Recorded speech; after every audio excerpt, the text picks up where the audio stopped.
You're 19, broke, and hungry in 1963 Chicago, sitting on a borrowed couch, watching TV in your half-furnished apartment. You've got a high school diploma, legs that won't quit, and rent due by Friday. That's when you see the ad. Now auditioning, Playboy Bunnies. Must be 5'5", attractive, friendly, no experience needed. Sounds like a ticket out, right? Wrong.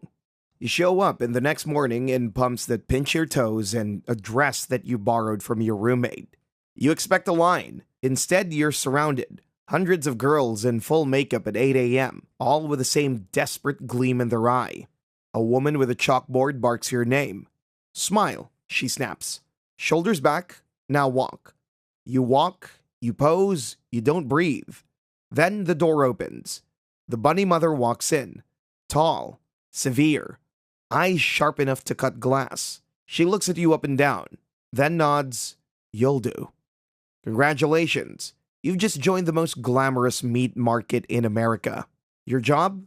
Make men feel rich and important while balancing cocktails and heels and a corset so tight it bruises your ribs. Jackpot, right? Wrong. The uniform arrives in a box. Black satin corset, matching ears, collar, cuffs, bow tie, pantyhose, 3-inch heels. You try it on and can't breathe. You ask if there's a bigger size. The seamstress laughs. You're not here to be comfortable, sweetheart. You're here to be seen. You're 21 and your feet have stopped bleeding. Mostly. You've learned the bunny stance. One leg tucked, back straight, smile frozen. Always look happy, even when your toes go numb. The club opens at 6 p.m., but you show up by 4.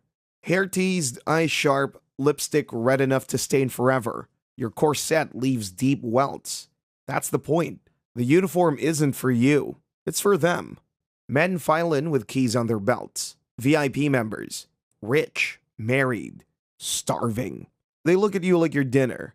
They call you baby, bunny, or worse. One snaps his fingers. You smile. He winks, spanks your bunny bottom cheeks. You die a little inside. Your job? Serve drinks, make them laugh. Don't spill, don't talk back, don't eat. One girl snuck a French fry and got fined $50. Her locker was empty by morning. The AC blasts, you're sweating. Your tray holds 5 glasses. One wrong step and it's bathroom duty. No tips, no breaks, just bleach. But tonight you're in the main lounge. Bigger tips, bigger risk. Across the floor is Valerie. Tall, redhead, flawless. She once bumped your tray and blamed the table. 200 gone. Better arch your back, sweetheart. You're slouching. You want to slap her. Instead, you smile. Because if you want to last here, you have to learn quick. Bunnies don't fight. They sabotage. A week later, you're assigned to the VIP back room. Politicians, athletes, studio executives. You smile wider. Bend deeper. Pretend you don't hear what they whisper about your legs when they think you're out of earshot. One of them, a man with a gold watch and hands that linger too long, slides 100 into your glove. Come to the hotel. Just dinner. You shake your head. Smile anyway. He shrugs. You girls are all the same. Cheap and dumb. You excuse yourself and walk away before he can see your face crack. Later, Valerie offers you a cigarette. Heard you turned him down. You nod. She exhales. Smart. He did the same to Loretta. She's gone now. You don't ask what gone means. You don't want to know. Now you're 23, and you've stopped recognizing yourself in the mirror. Your waist has shrunk. Your smile stays even when you're alone. And the bruises on your hips have permanent outlines, shaped like corset hooks. You move like a dancer now. Fluid. Graceful. Fake. You know how to cry without ruining your eyeliner. You know how to flirt without meaning it. You know how to survive. The Playboy Club throws a private party. Hugh himself is expected. The bunnies are on high alert. Everyone's lips are redder, their lashes longer. You're poured into a brand new green satin uniform. It's too small, but you wear it anyway. Valerie's working in the room too. She has the good tray, the one with just champagne and caviar. You're stuck with the cocktails that slosh and spill if you so much as breathe wrong. You catch her eye across the room. She smiles. It is not kind. The men are louder tonight. Drunker. One corners you near the bar and asks you if your tale is real. He reaches. You twist away. Smiling. laughing, making it a joke so he doesn't get angry. The bunny mother sees, she pretends not to. Later in the locker room, you find Valerie sitting on the bench, pulling off her heels. Her foot's bleeding. She doesn't flinch. "You're good," she says. You pause. "That's not a compliment," she adds. "Good means you'll stay too long." She lights another cigarette.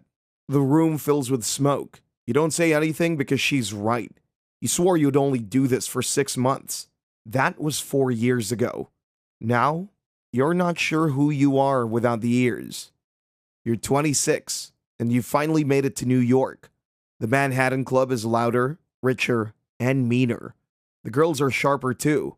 Bunny hierarchy is written in lipstick and bruises. The best shifts go to the prettiest.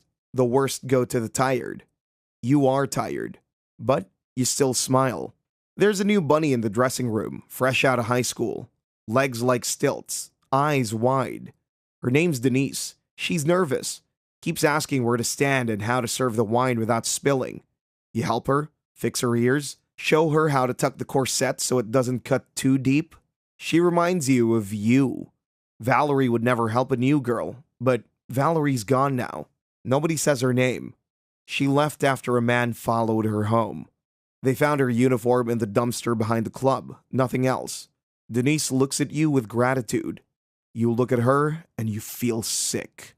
The air in the club feels different now, more dangerous. Men have started getting handsy. The bunny mother warns you, but only after it happens. One night, a regular comes in, a man with a scar on his neck and teeth like piano keys. He asks for you. Always you. Tips big, smiles wide. You hate him. He waits for you after work. You walk fast. He walks faster. You make it to the subway before he catches up. "Just want to talk," he says. You don't answer. You keep walking. You don't run. Because if you run, he wins.